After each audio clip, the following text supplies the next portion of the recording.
As the release of a brand new Mario Kart game is fast approaching with the release later this month of Mario Kart 8 for Wii U, today we'll be celebrating and looking back on 8th generation of pure kart racing madness. I'll also reveal my absolute favorite Mario Kart game of all time. Welcome to this very first episode of the Platformer King.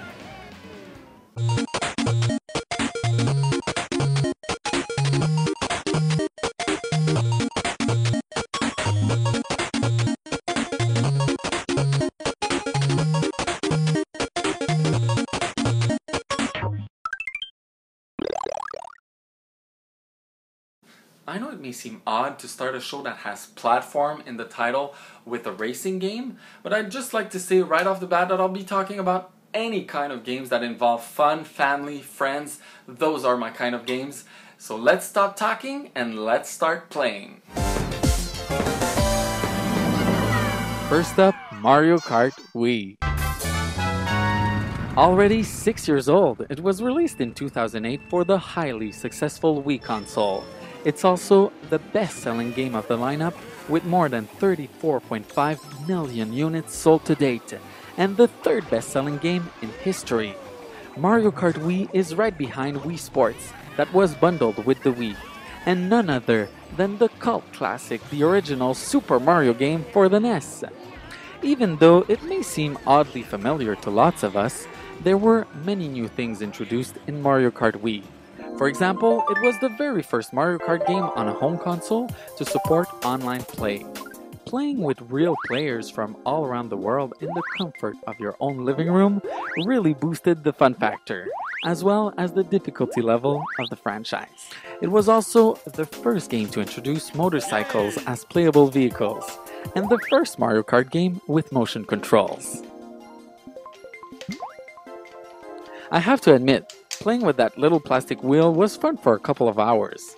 It was a nice little novelty, and given the fact that the accessory came bundled with the game for free, I can't really complain. But the fact of the matter is that once the curiosity factor wore off, I preferred playing with a good old controller with traditional buttons. My favorite option is still, to this day, the Wiimote with the classic controller plugged in. The graphics were nice and colorful, even though the difference wasn't huge from the GameCube version. But my favorite aspect about Mario Kart Wii is the classic courses included in the game. Playing Super NES and Nintendo 64 tracks with updated graphics brought a much welcome nostalgia factor to this game. Those are the tracks that I ended up playing over and over and over again. But as much time that I spent on this game, Mario Kart Wii isn't my favorite Mario Kart game of all time. And neither is Mario Kart Double Dash for the GameCube. In fact, this version is my least favorite game of the whole series. I don't exactly know why, but there's just something about that game that doesn't sit right for me. It's without a doubt the karting game starring the Red Plumber that I put the least hours in.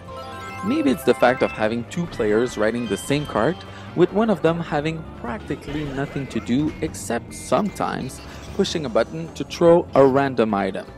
Or maybe it's the quantity and quality of tracks. I know this game has a total of 16 original tracks, but I feel like it isn't enough. I don't know, maybe it's the design of some of the new tracks that leave me wanting more.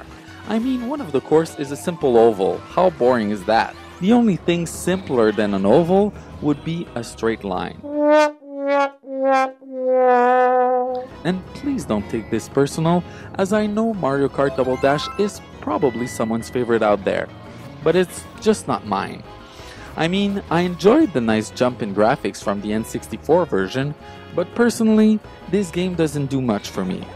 It's like a big bowl of mashed potatoes, filling, comforting, but a little dry and tasteless. That being said, that brings us to the masterpiece that was and still is to this date Mario Kart 64. The first Mario Kart game with true 3D graphics.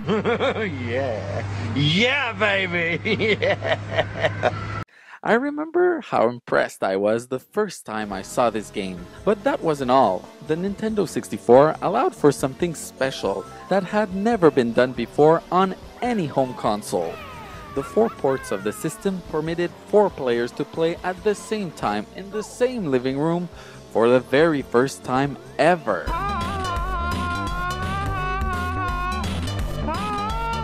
This addition alone brought the game to a whole new level.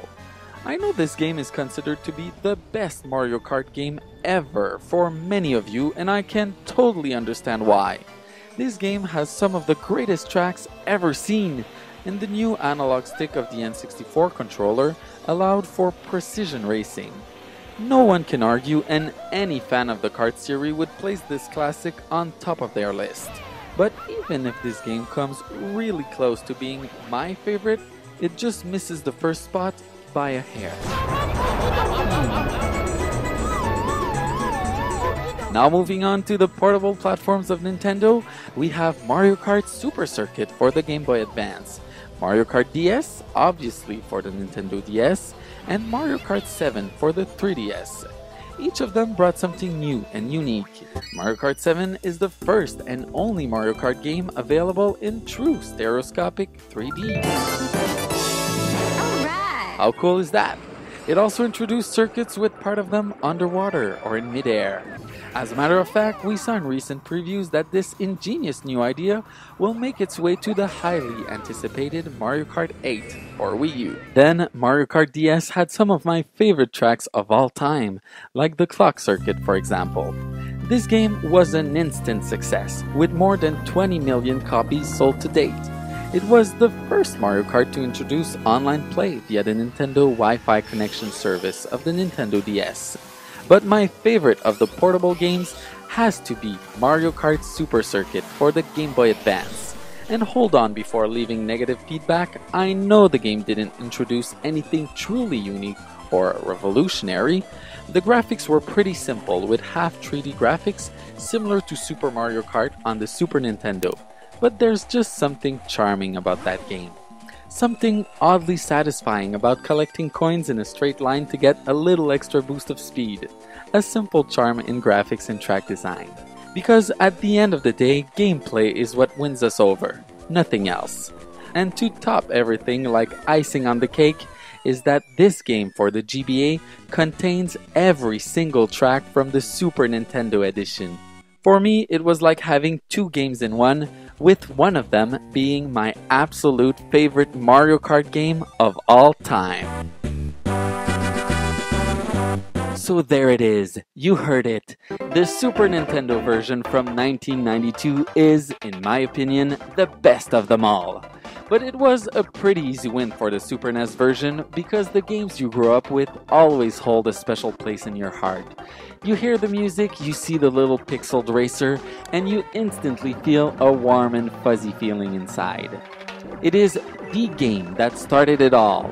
Unlike for movies, the original is often, if not always, better than the sequels.